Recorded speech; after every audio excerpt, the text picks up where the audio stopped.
আমাদের কি হয়েছে আমরা মৃত্যুকে ভয় পাই না? আমাদের কি হয়েছে আমরা মনে করি না যে আমরা মারা যাব? পৃথিবীর সর্বশ্রেষ্ঠ মানুষ, সর্বশ্রেষ্ঠ রাসূল দুনিয়া থেকে বিদায় নিলেন, তার সাহাবীদেরকে ছেড়ে তিনি দুনিয়া থেকে চলে গেলেন, ওপারের জগতে পাড়ি জমালেন।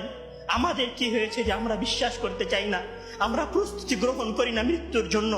আমি আপনি কি মনে করি যে আমরা চিরদিন বেঁচে থাকবো? আমি আপনি কি মনে করি যে আমার গ্যারান্টি রয়েছে আমি সালাত আদায় করে আমার রুমে ফিরে যাব? বিশ্বাস করুন হে আমার ছাত্র ভাইয়েরা, অবশ্যই আমাকে আপনাকে একদিন মৃত্যুবরণ করতে হবে, আমাকে আপনাকে একদিন এই দুনিয়া ছেড়ে চলে যেতে হবে। সুতরাং মৃত্যুর জন্য প্রস্তুতি গ্রহণ করুন, সুতরাং মৃত্যুর জন্য প্রস্তুতি গ্রহণ করুন।